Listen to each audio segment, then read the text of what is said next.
Ladies and gentlemen, we have our brother from Ghana here by name Water Bombshell. You know him already. He's an artist, he's a comedian, he's a funny person. He's an orthopedic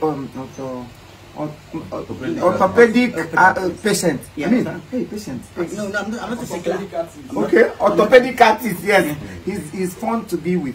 So please, I want us to be with him now. Let him sing in Igbo language. Just give us. You know, I'm in Nigeria for some time now, and they are doubting that I cannot sing in their language. You understand? But today, I'm about to show them. It will shock us. Action. Close your eyes, my dear. Jesus,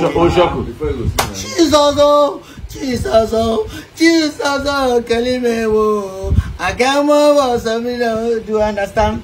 Take it like that. you're still funny the tap part.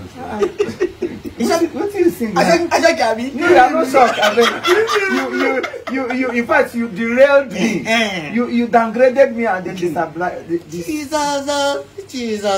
okay, remember. Okay, why did the man want? Okay, the man want the ladies of don't use that one, no follow. Which kind of language is that one?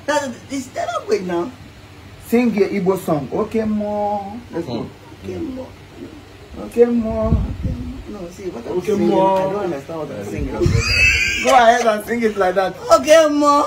Okay, more. Okay, remember.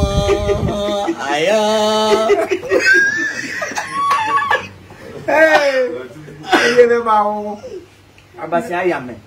You don't understand? If I say Igbo Nyara, I say Abun Nyara. Abun Nyara. Say Igbo Nyara. Igbo Nyara. Say Igbo, say Abun. Igbo Nyara. Abun Nyara. Good. Igbo Onyoshi. Abun Onyoshi. Abun Onyoshi. Good. Yeah, Abun Onyoshi say. Abun Onyoshi. Eziboto Onyoshi. Abun Onyoshi. Eziboto Onyoshi. Say it. Eziboto Onyoshi. Eziboto. Eziboto. Awudotoboto. Ngwase abum onye aka ntutu. Abum onye aka ntutu. Ana m atutu go. Ana atutu go.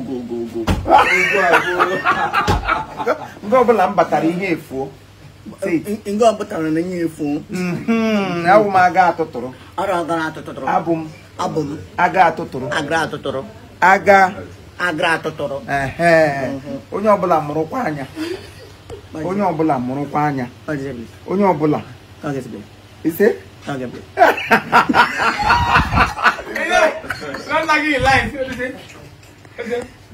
Onye ọbụla mụrụkwa anya.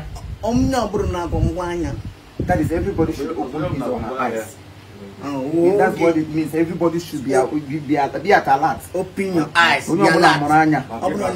Maka na onye oshi abatago. Maka na onye oshi anabogato. Touch yourself. Maka na onye oshi abatago. Maka na onye oshi abatago. Yes. Na ụmụ onye oshi. Amụ oshi. Ezigbote. Ezigbote. Awụ m abalị dị egwu.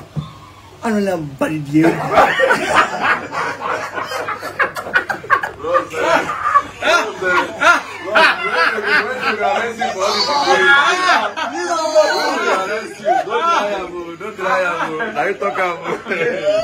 Abum alari mma. Abum alari mma. Abum abali mma. Ala. Abum alari mma. Ebe ọbụla m batara ihe efu. Ebe ọbụla. Ebe ọ batara la ihe efu. Good. That anywhere you enter, good things will begin to, like you chop garden egg, you drank. Anywhere you enter, people will be eating. That is what it is. Yes, good things will be happening. Yeah, ebe ọbụla ị batara ihe efu. Oh, okay. Say it. Ebe ọ batara ihe efu. Good. Make you add pride to it. Add pride to it. Say it with pomposity.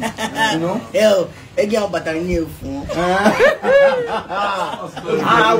Amezu pata. So ga-adịrị gị na mma. Say ise ọ ga-adịrị gị na mma. Ebe iwe onye oshi zuru gaba ise na-etigo, keep on shouting ise. Ọ ga-adịrị gị na mma. Na-ezu na-aga.